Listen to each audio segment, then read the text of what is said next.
नमो विष्णुपादाय कृष्णपृष्ठाय भूतले श्रीमते लोकनाथ स्वामिनिति नामिने। नमो विष्णुपादाय कृष्णपृष्ठाय भूतले श्रीमते भक्ति वेदांत स्वामिनिति नामिने।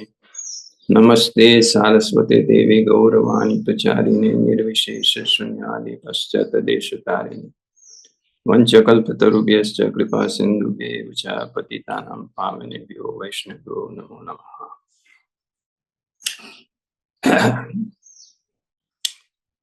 तो आज हम थोड़ा चर्चा करेंगे।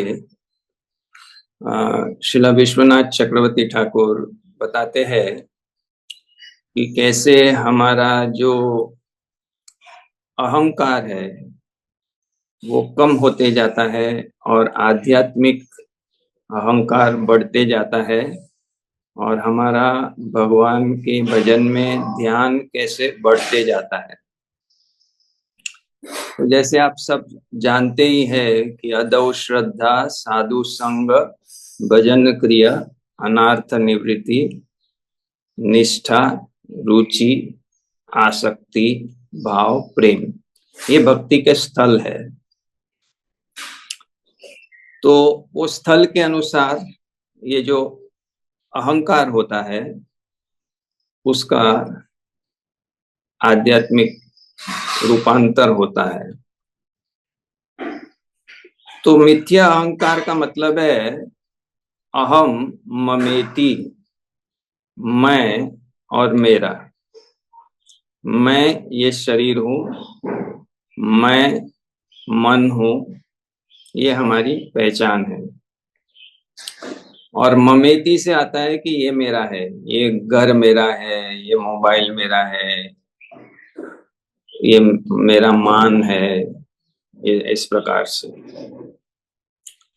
तो जो पहले दो भक्ति के स्थल है, आदौ श्रद्धा और साधु संग, तो उसमें कोई परिवर्तन नहीं होता है अहंकार का, और कोई विशेष आध्यात्मिकता भी विकसित नहीं होती है। ये विकास शुरू होता है भजन क्रिया पे। भजन क्रिया में आप जानते हैं कि 6 स्थल है। कोई नया नया आता है तो उसे बहुत उत्साह होता है और ऐसा समझता है कि उसको अभी सब कुछ मालूम हो गया। थोड़े दिन के बाद दूसरे स्थल पे आता है जिसको घन तरला कहते हैं। तो मने ऊपर नीचे होते रहता है। तीसरे स्थल पे वो आता है तो व्यूध विकल्प होता है। कभी ऐसा लगता है कि सब कुछ त्याग दूं, और कभी ऐसा लगता है कि ये मेरे बस की बात नहीं है। तो मैंने वो ब्रह्मचारी और गृहस्थ के बीच में वो झूमते रहता है। चौथा स्थल है कि वो विषय वासना से मुक्त होना चाहता है, लेकिन कभी जीतता है, कभी हार जाता है, इंद्रिय तृप्ति में लिप्त हो जाता है, छोड़ नहीं सकता है। पांचवा स्थल है कि वो अपना नियम बढ़ाना चाहता है, सख्त बनाना चाहता है। जैसे कि एकादशी लिया, आप निर्जल करेंगे तो शाम तक जाएगा, लेकिन बाद में अब रहा नहीं जाएगा, फिर शरीर बिगड़ जाएगा, अच्छा है कुछ पी लो। तो उस प्रकार से वो नियम जितने भी बनाते हैं वो नियम वो टूट जाते हैं, उसको बना नहीं पाता है। और लास्ट स्टेज भजन क्रिया का है, वो है तरंग रंगीनी। माने अभी वो काफी कुछ ऊपर बढ़ा हुआ है तो लोग उसकी बहुत प्रशंसा करते हैं। तो वो भगवान को प्रसन्न करने के बजाय लोगों की प्रशंसा के लिए बढ़िया से क्लास तैयार करेगा, बढ़िया से वो कीर्तन करेगा। उसका फोकस रहता है कि लोग मेरी प्रशंसा करें, तालियां बजाए, वो उसका फोकस हो जाता है। तो ये 6 स्टेज जो है वो भजन क्रिया के हैं। तो इस समय में जो है वो मिथ्य अहंकार पूरा रहता है और प्रधान रहता है। ये जो भजन क्रिया है उस समय मिथ्य अहंकार पूरा और प्रधान रहता है, और आध्यात्मिकता थोड़ी सी होती है, थोड़ी आध्यात्मिकता आई है, और ध्यान कभी कभी लगता है भगवान में, हर रोज नहीं लगता है, नियमित नहीं लगता है। ये भजन क्रिया के स्थल पे ऐसा है। और उसके बाद आता है अनर्थ निवृत्ति। वैसे अनर्थ निवृत्ति तो शुरुआत से भाव भक्ति तक चलता है, अनर्थ निवृत्ति वो लंबा है, तो ओवरलैपिंग होता है उसका। और जब वो निष्ठा भजन में आता है, निष्ठा भजन का मतलब है स्थिरता, अभी ऊपर नीचे नहीं होता है, हर रोज बढ़िया भजन होता है। तो उसमें आने के लिए उसको 5 विघ्नों से संघर्ष करना पड़ता है। पहला है निद्रा, भजन के समय, जप के समय निद्रा आना, क्लास सुनने के समय निद्रा आना, रीडिंग के समय नींद आना। दूसरा है विक्षेप, माने ध्यान भजन में न लग के दूसरी जगह ध्यान खींच जाना। जैसे हम जप कर रहे हैं खिड़की के पास, और पेड़ पे एक बंदर आया, तो हम बंदर को ज्यादा देख रहे हैं और अपना माला ऐसे ही रट रहे हैं, वो उसको ठीक से सुन नहीं रहे।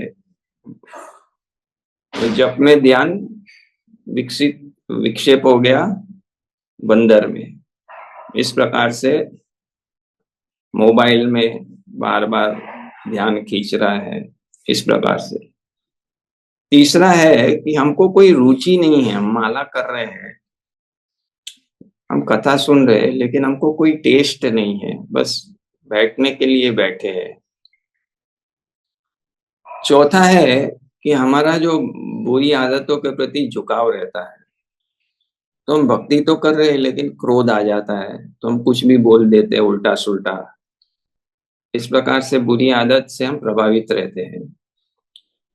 और जो हमें इंद्रिय तृप्ति के प्रति रुचि रहती है, ये 5 विघ्न हमें सताते हैं और हमें स्थिर भजन पे नहीं आने देते।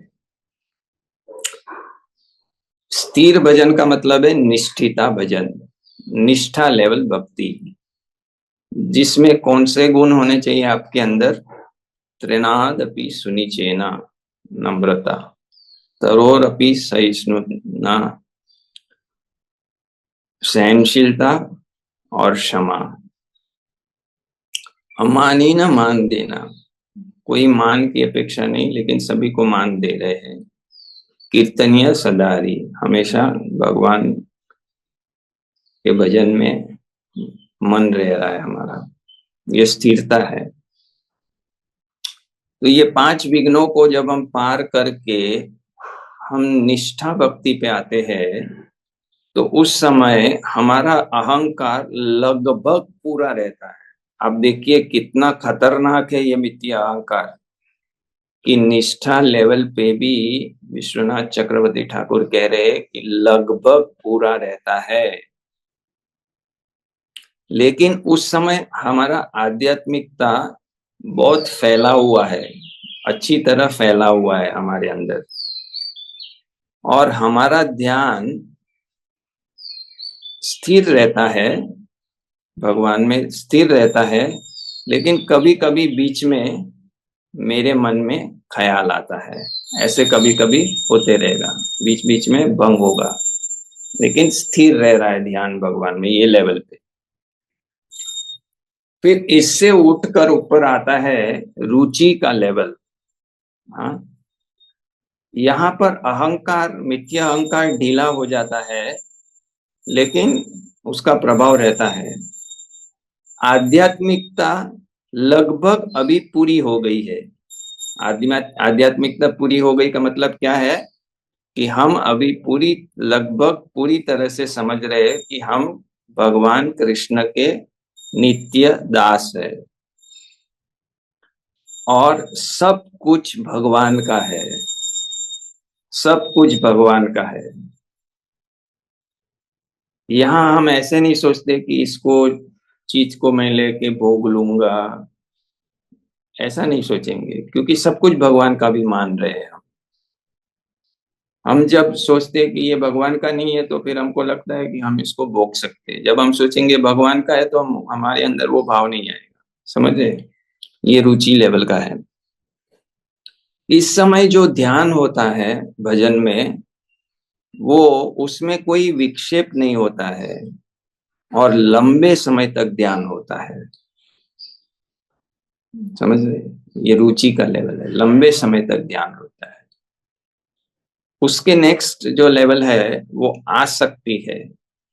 यहाँ पर थोड़ा सा ही अहंकार, मिथ्या अहंकार उसका लगा हुआ है। आध्यात्मिकता आसक्ति पे पूरी हो चुकी है, पूरा। और बहुत गहरा ध्यान होता है। बहुत मुसीबत से आपको कोई डिस्टर्ब कर सकता है। माने बाहर जैसे सोचो कि आप भगवान के ध्यान में इतने तल्लीन हैं, भजन कर रहे, नाम भजन कर रहे, और बाहर कोई शादी हो रही और बैंड बाजा होगा, आपको बिल्कुल डिस्टरबेंस नहीं होगा। इस लेवल पे, आसक्ति लेवल पे आपको वो सुनाई नहीं देगा, क्योंकि आप महामंत्र को सुनने में इतने मग्न हो गए। ये आसक्ति का लेवल है। इसके बाद है भाव भक्ति। यहाँ पर पूरी तरह से मिथ्या अहंकार नष्ट हो चुका है, अभी केवल उसका परछाई बाकी है, शैडो इफेक्ट है। अहंकार पूरी तरह से नष्ट हो चुका है और आध्यात्मिक पूर्ण रूपेणा हो गया है। पूर्ण रूपेणा आप आध्यात्मिकता आपका हो गया है कि मैं भगवान का दास हूँ, सब कुछ भगवान का है और मैं, भगवान मेरे है। अपनापन आ गया, भगवान मेरे है। इस प्रकार से उसका आध्यात्मिक हो गया। यहाँ पर जो ध्यान होता है, जब भी आप भगवान पे ध्यान करते हैं, जैसे नारद जी बताते हैं, तो भगवान आपके हृदय में प्रकट हो जाते हैं, स्फूर्ति होता है। यहाँ ध्यान नहीं होगा, भगवान प्रकट हो जाएंगे भाव भक्ति के लेवल पे। और प्रेम का जो स्थल है, वहां पर कोई परछाई भी नहीं है मिथ्या अहंकार का, कोई सवाल ही नहीं है मिथ्या अहंकार का प्रेम के लेवल पे। और आध्यात्मिकता आपकी बहुत ही गाढ़ है, रबड़ी है एकदम, एकदम गाढ़ आध्यात्मिकता है। वहां आपको डायरेक्ट भगवान का संग मिलता है प्रेम के लेवल पे। और अगर कभी डायरेक्ट संग छूट भी गया, तो आपका जो अंदर हृदय में स्फूर्ति होता है, वो डायरेक्ट संग से भी ज्यादा पावरफुल होता है। तो आप पहचान ही नहीं पाएंगे कि डायरेक्ट संग में है कि भगवान अंदर उनका ध्यान लग रहा है, इतना पावरफुल होता है। तो हमने क्या देखा कि जैसे हमारा मिथ्य अहंकार कम होता है तो हमारा आध्यात्मिकता बढ़ता है। इसलिए शरणागति बहुत महत्वपूर्ण है। भगवान कहते हैं ना, मामेव ये प्रपद्यन्ते मायाम एतम तरन्ति ते। और भगवान लास्ट में भी कहते हैं, सर्वधर्मान परित्याज्य माम एकम शरणम व्रज। तो शरणागति का अभ्यास करेंगे हम। अनुकूल्य से संकल्प, प्रतिकूल्य से वर्जनम, लक्ष्य सिद्धि विश्वासो, गोप्तृत्व वरणम, कार्पण्य आत्मनिक्षेप। ये 6 अंग जो शरणागति के है, उसका अभ्यास करेंगे तो हमारा क्रमिक विकास रहेगा। अगर हम ऊपरी ऊपरी साधना भक्ति करते रहेंगे तो हमें स्थिरता वाला भजन पे भी पहुंचना बहुत मुश्किल हो जाएगा। अक्सर देखा जाता है कि ज्यादा लोग कनिष्ठ अवस्था में ही बहुत जन्म तक फंसे रहते हैं, क्योंकि वो मैं और मेरा छोड़ने के लिए तैयार नहीं है। यहाँ तक कि उनके गुरु महाराज भी कुछ कहेंगे तो वो बोलेंगे, नहीं महाराज, मेरा ये विचार है, मेरा ये लेवल नहीं है, मैं अभी वो नहीं, बाद में ये वो, मैंने किंतु परंतु करते हैं। बहुत सारे भक्त बहुत सालों के बाद भी उनसे सहन नहीं होता है, वो क्षमा नहीं कर सकते हैं। हाँ, ये इसका मतलब क्या हुआ कि वो निष्ठा लेवल तक पहुंचे ही नहीं है। अगर क्षमा आपके अंदर क्षमा गुण नहीं आता है, नम्रता नहीं आता है, तो इसका मतलब है कि हम अभी अस्थिर भजन पे है, स्थिरता पे नहीं आए, निष्ठिता भजन पे नहीं आए। तो इसलिए ये हमें लक्ष्य लेना चाहिए। गुरु महाराज हमें हर रोज उनका संग प्रदान कर रहे हैं, ये व्यवस्था की है जपा टॉप की, तो इसका लाभ उठाना चाहिए और आगे बढ़ना चाहिए। हमारा लक्ष्य आगे का होना चाहिए, ये नहीं कि हम नीचे बस ऐसे थोड़ी थोड़ी भक्ति करते रहे, उससे हमें पूरा लाभ नहीं मिलेगा। हमें आगे बढ़ने की आवश्यकता है। जैसे हमने कल सुना गुरु महाराज की बहन के बारे में, सीता माता, तो एकदम सरल हृदय वाली थी माता, है ना। और उनके अंदर क्या था, गुरु महाराज के प्रति अपनापन था, विठल भगवान के प्रति अपनापन था, और उनके लिए उन्होंने सब कुछ छोड़ दिया और पंढरपुर में आश्रय ले लिया। हाँ, तो सिंपल फॉर द सिंपल, सरल लोगों के लिए भक्ति सरल होती है। लेकिन बहुत से हम लोग हैं जो हम लोग बहुत दूषित है, इसलिए सरलता पे आना भी बहुत मुश्किल हो जाता है हमारे लिए। हमारा मन जो है वो सब कुछ मिलावट कर देता है, और वो सब काम कौन करता है, सूक्ष्म शरीर में है चार तत्व काम करते हैं। वैसे तो हम कहते हैं मन, बुद्धि और अहंकार ये सूक्ष्म शरीर है, लेकिन इसमें चौथा एजेंट भी है, वो है हमारी बद्ध चेतना, हमारी चेतना। तो ये चार लोग काम कर रहे हैं, और ये हमें संसार में बंधन में फंसा के रखे हैं। और इसमें जो नंबर वन डॉन है वो है मिथ्य अहंकार। वही सब गेम प्लानिंग करता है, मास्टर माइंडिंग करता है। ये चारों के बीच में मास्टर माइंडिंग है जो मिथ्य अहंकार करता है, जो कृष्ण को साइड में करेगा और अपने आप को आगे करने का प्रयास करता है। तो इसको छोड़ना बहुत कड़वा है। कई बार हम बोलते हैं ना कि जैसे ज्यादातर अहंकार से क्या होता है, कर्तापन आता है। मैंने किया, मैंने बुक डिस्ट्रीब्यूट किया, मैंने जप किया, मैंने ये सेवा किया। तो जब भी हम सुनते हैं कि कर्तापन नहीं होना चाहिए, नम्रता होना चाहिए, तो व्यक्ति बोलता भी है मैंने कुछ नहीं किया, तो उसका परीक्षा होना चाहिए। जब वो बोलता है कि मैंने कुछ नहीं किया,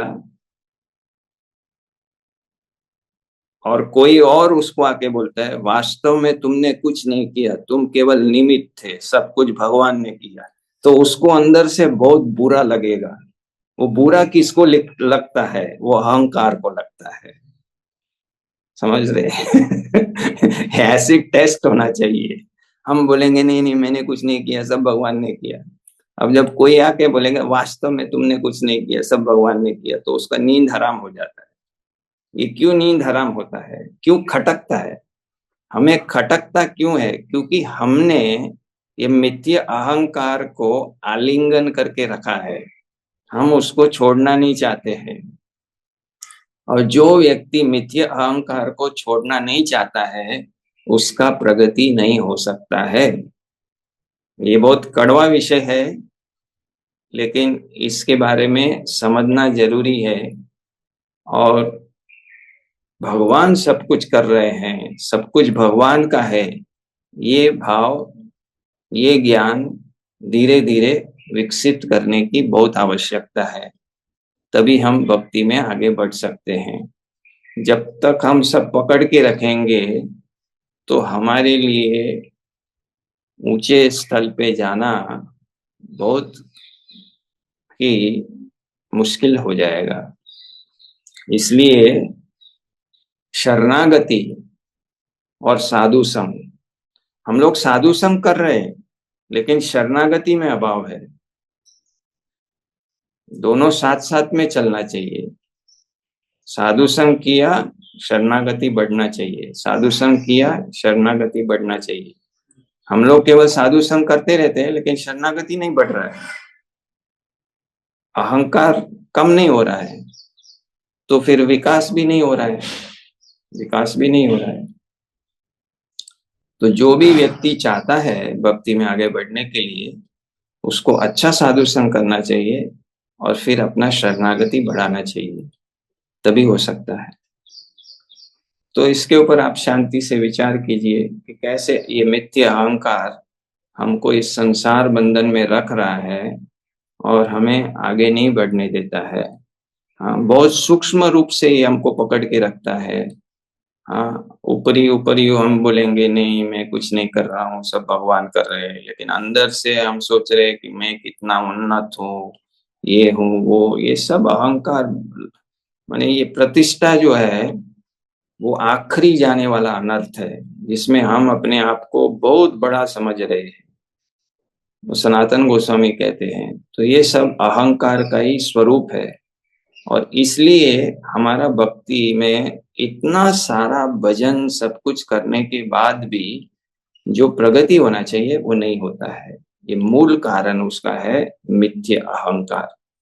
और इसके बारे में ज्यादा हमें सुनना भी अच्छा नहीं लगता है, पढ़ना भी अच्छा नहीं लगता है, क्योंकि जब भी हम इसके बारे में सुनते हैं पढ़ते हैं तो हमें खुद खटकता है, इसलिए हम इसको अवॉइड करते हैं। लेकिन ये अवॉइड करने से हमें लाभ नहीं होगा, हमें इसका सामना करना पड़ेगा और अपने आप में जो इसका प्रभाव है उसको समझना पड़ेगा, स्वीकार करना पड़ेगा और इससे परिवर्तन लाके इससे मुक्त होना पड़ेगा।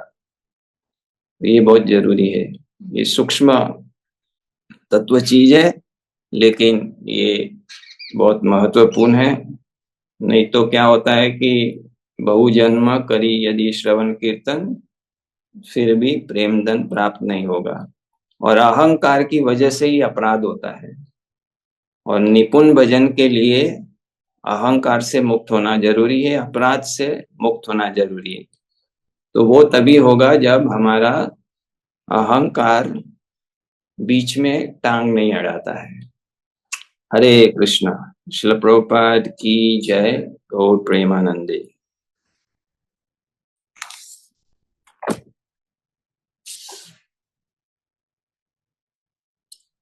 तो इसके लिए शांति से आप सोचिए बाद में और इसके ऊपर चिंतन मनन कीजिए और भगवान को शरणागत होने का प्लान बनाइए।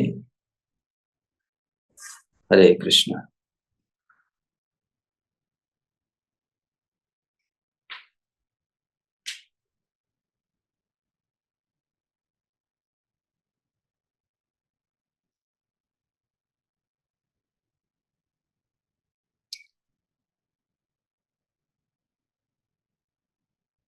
कुछ प्रश्न है लेकिन पता नहीं आपको अनम्यूट करने के लिए कोई है क्या?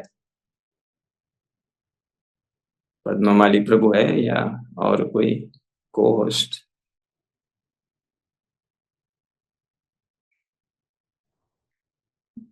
ब्रजभूमि प्रभु अनम्यूट हो पा रहे आप?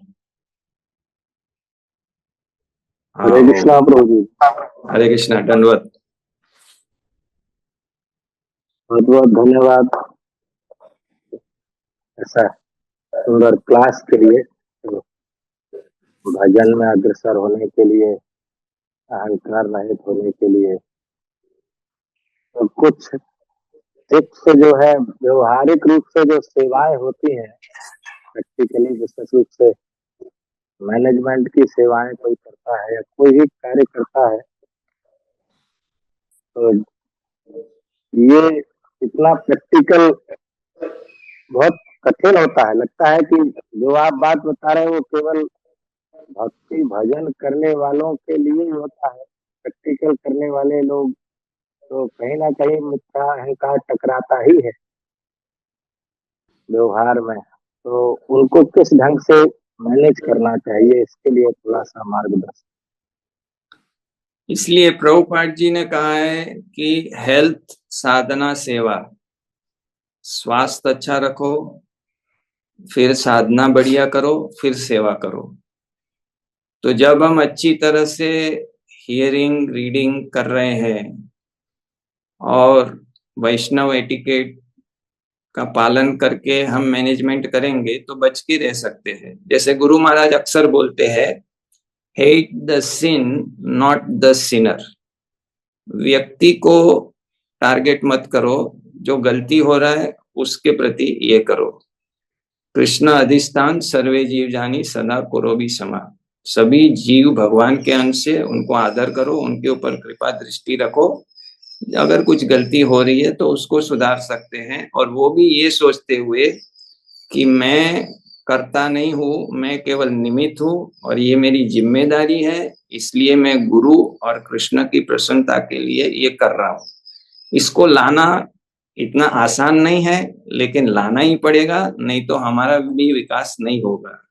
तो ये चैलेंज है जिनको, क्योंकि मैनेजमेंट जो है वो क्षत्रिय का काम है, रजोगुनी कार्य है, तो इसे सतर्कता पूर्वक करना पड़ेगा। लेकिन हमारा मैनेजमेंट जैसे राज ऋषि जैसा है, भौतिक खाली रजोगुनी जैसे नेता जैसा नहीं है। तो हमें उस प्रकार से सोच समझ के आगे बढ़ना पड़ेगा और अपना साधना बहुत ही स्ट्रांग रखना पड़ेगा, तो फिर हम बच सकते हैं। नहीं तो हम भी अपराध में फंसेंगे, तो फिर अप एंड डाउन होते रहेगा। और एक समय में जब गुरु की आज्ञा हो जाए, समय आए, तो फिर इन सब चीजों से, ऐसा मैनेजमेंट सेवा कठिन सेवा है, तो उस समय फिर हम उसको छोड़ भी सकते हैं। और उस समय सभी से अगर जाने अनजाने में अपराध हुआ तो क्षमा भी मांग सकते हैं, और इस हिसाब से हम मुक्त हो सकते हैं। एक रिटायरमेंट का भी समय आता है ना। तो मतलब पूर्ण रिटायरमेंट के बिना बढ़िया से भजन हो नहीं सकता है, सेवा नहीं कार्य नहीं, करना ही है। हो सकता है बढ़िया भजन तो होगा, लेकिन जब तक भगवान हमें इसमें रखना चाहते हैं तो इसमें करके भगवान कृष्ण भावनामृत में रहना है। भजन भी बढ़िया करना है और सेवा भी करना है, लेकिन अगर कोई दोष भी लगा है तो अंतिम समय में वो क्लियर हो जाएगा। क्योंकि जब हम लोग सेवाएं करते हैं तो हम लोग भी सभी भक्त मिथ्या अहंकार से युक्त हैं, तो टकराव होता है, फिर झगड़े होते हैं, फिर फील होता है कि ये अन्याय हो रहा है, इनजस्टिस हो रहा है, ऐसा व्यवहार हो रहा है, तो उससे डिस्टरबेंस होता है। तो हाँ, वो बहुत कठिन काम होता है। डिस्टरबेंस धीरे धीरे कम होना चाहिए, क्योंकि ये जो जो भी हो रहा है वो तीन गुणों की वजह से हो रहा है, और हम अलग है। हम हम नहीं कर रहे, ये समझना पड़ेगा। इसलिए फिलॉसफी में अच्छी तरह से डीप डाइव मारना पड़ेगा कि हम करता नहीं है, ये प्रकृति के गुण का खेल है। और जो भगवान ने अभी प्लेटफॉर्म दिया है हमारे कर्म के हिसाब से, तो जो होना है वो होगा, हमें उसे सहन करना है। जैसे अवंती ब्राह्मण कहते हैं, डिस्टरबेंस का कारण है मेंटल कंफ्यूजन, मानसिक विचलित होना, उसके वजह से ही डिस्टरबेंस होता है। तो वास्तव में आत्मा को कुछ नहीं होता है, लेकिन मन को लग रहा है, और हम अहंकार की वजह से पहचान कर रहे हैं मन से, शरीर से, इसलिए हमें ज्यादा इफेक्ट लग रहा है। तो इसलिए प्रभुपाद जी कहते हैं कि ये शरणागति का मतलब है ट्रेनिंग, जिससे हम अपनी गलत पहचान शरीर और मन से मुक्त हो जाए। Self discipline is the training by which you become free from identifying with mind and body. तो वो हमें ये, एक कितनी बार प्रभुपाद जी, हम शरीर नहीं है, हम शरीर नहीं है, ये कह रहे, लेकिन वो जब तक हमारे अंदर बैठेगा नहीं तो डिस्टरबेंस होते रहेगा। तो धीरे धीरे, मैंने इसलिए ज्यादातर लोगों के लिए ये बहुत ही स्लो प्रोसेस है, ग्रेजुअल प्रोसेस है, लेकिन हम उसको अगर सही रूप से करें तो कर भी सकते हैं, और बहुत सारे लोग ऐसे कर भी रहे हैं। तो रोल मैनेजमेंट की मॉडल्स। सेवा शरीर के स्तर पर है।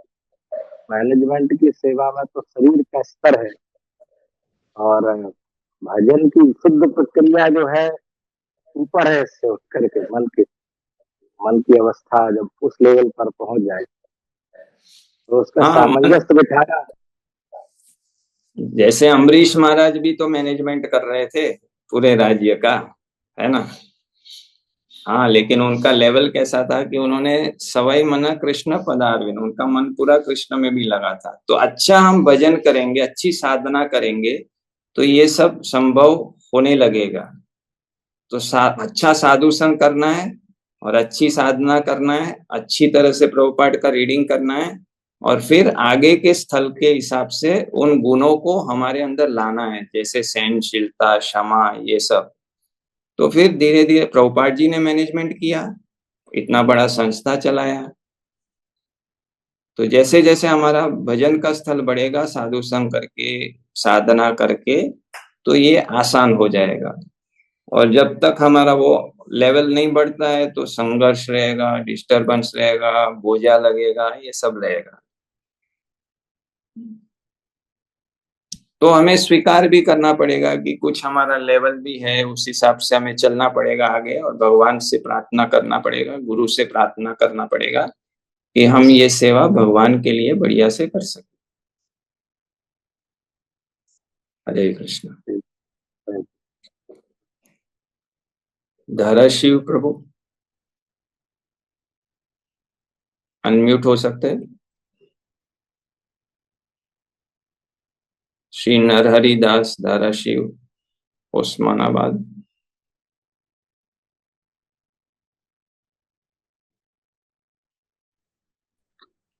हरे कृष्णा बोलिए दंडवत प्रणाम। हरे कृष्णा। हाँ प्रभु जी, यहाँ पे मिथ्या अहंकार के बारे में डिटेल में बताया आपने, पर जो वास्तविक अहंकार है उसके बारे में और उसके लक्षण के बारे में, क्योंकि कभी कभी वास्तविक अहंकार में भी अहंकार दिखने लगता है, तो वो किस तरह से?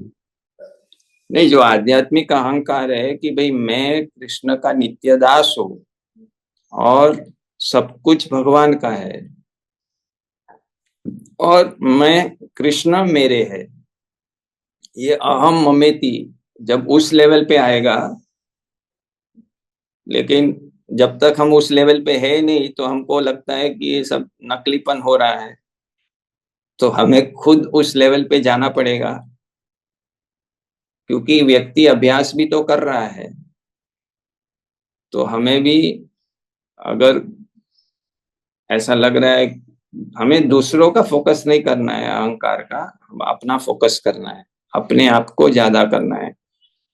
और वरिष्ठ जैसे महाराज लोग हैं, उनको देखना है कि कैसे उनके अंदर मिथ्या अहंकार है ही नहीं, वो अपने आप को कृष्ण के दास समझ रहे हैं, और सब कुछ कृष्ण का है, वैसे ही वो चल रहे, उनसे देखना है, और अपने अंदर वो इस प्रकार का धीरे धीरे विकास लाना है।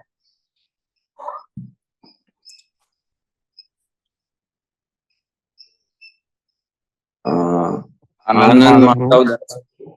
Okay, thank you Prabhu. Sorry, Prabhuji. Actually, we are here in Bhadrak, and बता। today, tomorrow is temple opening festival. So I'm dealing with a lot of things. I'm here, good but good at the good. same time, I'm so I could not function properly. I'm sorry for that. No problem, no problem. Anand Madhav Prabhu. Hare Krishna Prabhu ji, सादर प्रणाम। हरे प्रभु जी, कृष्ण। अभी जैसे आपने बड़ी अच्छी class की, बहुत बहुत धन्यवाद। और अभी जैसे ब्रजभूमि प्रभु प्रश्न कर रहे थे, तो प्रभु जी तो प्रश्न कर रहे थे मंदिर में सेवा के अकॉर्डिंग। तो प्रभु जी, हम जैसे गृहस्थ जीवन में हैं तो हमें सुबह 7-8 बजे तक, जब तक हमारी साधना चलती है तब तक तो हमें सब कुछ बहुत अच्छा लगता है। कुछ चीजें समझ में भी आती है कि हमें मिथ्या अहंकार नहीं करना चाहिए। परंतु प्रभु जी जैसे ही हम अपने भौतिक जीवन में जाते हैं, हम काम पे लौटते हैं, तो फिर हमारी स्थिति फिर वही हो जाती है, हम सब कुछ भूल जाते हैं और हम जो है प्रॉपर अपने जो जीवन में जो हमारा लाइफस्टाइल है, कमाना, खाना और बच्चों के लिए ये सब देखना, तो हम फिर उसमें घुस जाते हैं। फिर हम जब शाम को लौटते हैं, तब जब हम एक आध दो क्लास लेते हैं, तब हमें लगता है कि अरे ये हमने क्या किया, पूरा दिन हमने इस तरीके से ही निकाल दिया है। तो जो भक्त लोग हैं मंदिर में रहते हैं, तो चलिए प्रभु जी उनका तो लेवल हमसे काफी ऊंचा है। तो हम तो पूरा दिन मिथ्या अहंकार में रहते हैं कि मैं अपने परिवार के लिए कर रहा हूँ, मैं ये कर रहा हूँ, अगर मैं ये नहीं करूंगा तो इनका क्या होगा। तो हम उस प्रॉब्लम से कैसे फेस कर सकते हैं प्रभु जी? हाँ, इसलिए श्रीला प्रभुपाद जी ने कहा था कि सब कुछ डवटेल करना है और अपने जीवन में कृष्ण को केंद्र बिंदु बनाना है। कि मैं नौकरी जा रहा हूँ क्योंकि मेरे घर के मालिक कृष्ण है और घर चलाने के लिए मैं कृष्ण का दास हूँ। जो भी भोग लगता है, जो भी सब है, वो कृष्ण का है और मैं नौकरी कर रहा हूँ, कृष्ण के लिए कर रहा हूँ। ऐसे कृष्ण भावनामृत को विकसित करना पड़ेगा धीरे धीरे। इसके लिए आपको शिला प्रभुपाद जी की बुक्स अच्छी तरह पढ़नी पड़ेगी, साधना स्ट्रांग रखनी पड़ेगी। और परिवार मेरा नहीं है, ये मेरी टीम है, ये हमारी टीम है, हमारा परिवार, और हमारे घर के मालिक ठाकुर जी, उनकी सेवा करनी है। ये गृहस्थ आश्रम है। गृहस्थी के नीति नियम पालन करके उस भावना को रख के, कृष्ण को बीच में रख के चलेंगे तो वहां भी हो सकता है। और बहुत राजमोहन सारे, प्रभु, हाँ,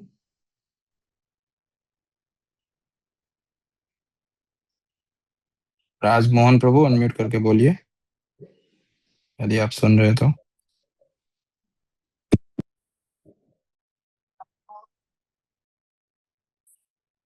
हरे कृष्ण प्रभु जी, धन्यवाद, प्रणाम। हरे कृष्ण। बोल रहे हैं प्रभु जी, ठीक है। जैसे जब करते हैं तो मन भटकता है, बहुत कोशिश करते हैं कि इधर उधर नहीं जाने के, भटक जाता है।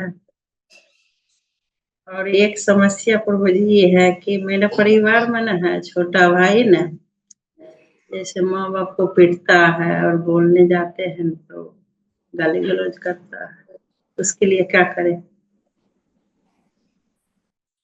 हाँ, तो उसके लिए आपको आपके आसपास में कोई भक्त है मंदिर में, उनसे मार्गदर्शन लो। कोई माताओं से, सीनियर माताओं से मार्गदर्शन लो और सहन करना पड़ेगा जो स्थिति है, और भगवान को प्रार्थना करना पड़ेगा कि ये स्थिति सुधर जाए।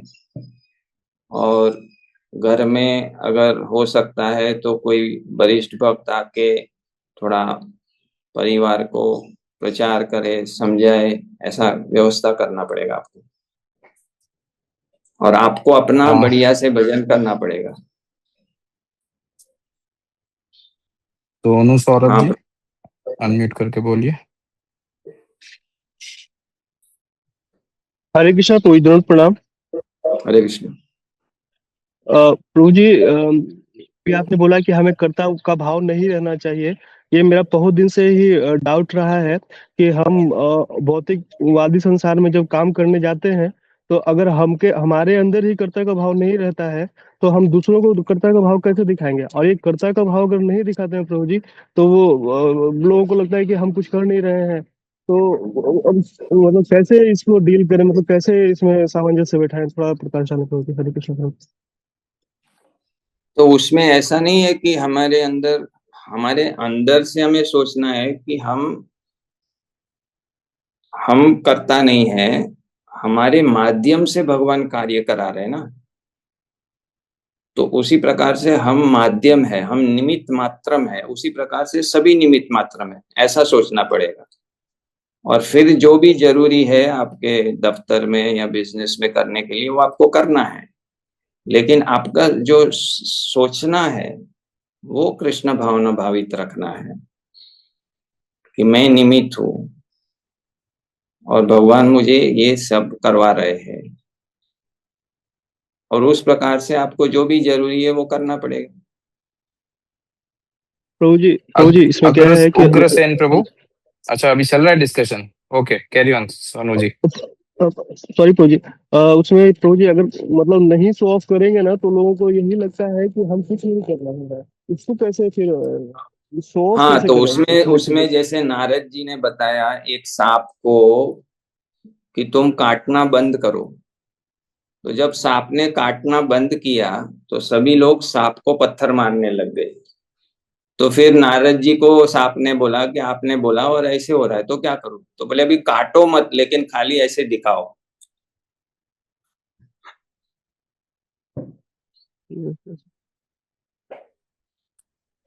धन्यवाद प्रभु जी, हरे कृष्ण। उग्रसेन प्रभु बारामती से आज का अंतिम प्रश्न।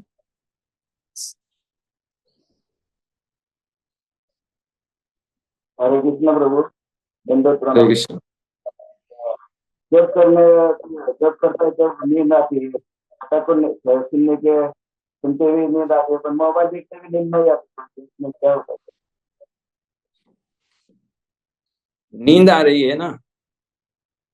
मोबाइल देखते हैं तब नींद नहीं आती, जब करके कथा सुनने के लिए नींद आती है। हाँ, तो इसके लिए क्या करो कि एक है ना, आप भक्तों की सेवा करो, भक्तों की सेवा करो और अपना स्वास्थ्य सही मेंटेन करो, अच्छी नींद ले लो और फिर अच्छा आराम के बाद आप बढ़िया से जप करो और अपराध से बच के रहो, निंदा मत करो किसी की, और भक्तों की सेवा करो तो धीरे धीरे आपकी नींद चली जाएगी। हरे कृष्णा। बहुत बहुत धन्यवाद श्रीमान सच्चिदानंद प्रभु। और पुनः प्रभु जी आपसे क्षमा मांगते हैं कि समय नहीं पे नहीं, कोई अनम्यूट जरूरत नहीं। वगैरह नहीं कर पाए, क्योंकि यहाँ पर और भी गुरुमाज भी कुछ पूछ रहे थे और काफी कुछ चल रहा था। तो आइए हम सभी हमारी परंपरागत पद्धति से महामंत्र का उच्चारण करके श्रीमान सच्चिदानंद प्रभु पर हृदय पूर्वक आभार व्यक्त करते हैं इस सत्र के लिए। प्रायः प्रभु जी के जब भी टॉक्स होते हैं तो काफी प्रैक्टिकल टॉक्स होते हैं और भक्तों के कई सारे प्रश्नों के हल निकल आते हैं। तो महामंत्र का उच्चारण करके हम श्रीमान सच्चिदानंद प्रभु का हृदयपूर्वक आभार व्यक्त करते हैं आज के सत्र के लिए। हरे कृष्णा कृष्ण कृष्ण हरे हरे, हरे राम राम राम हरे हरे।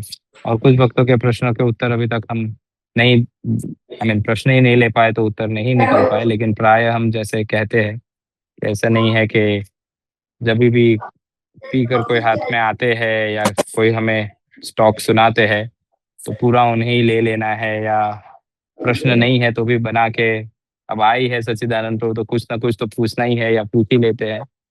तो आपके भी जैसे प्रभु जी ने अभी माता जी से कहा, आपके अपने अपने एरिया में मंदिरों में आपके आशा है कि आपके काउंसिलर्स होंगे, आपके अथॉरिटीज होंगे या कोई ना कोई प्रगत भक्त होंगे, तो उनसे भी पूछ सकते हैं।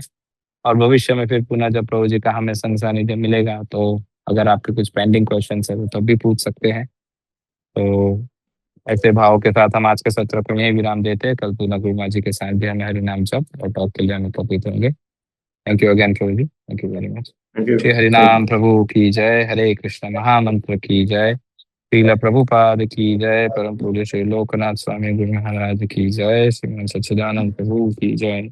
वांछा कल्पतरुभ्यश्च कृपा सिन्धुभ्यश्च पतितानां पावनेभ्यो वैष्णवेभ्यो नमः। अनंत कोटि वैष्णव की जय।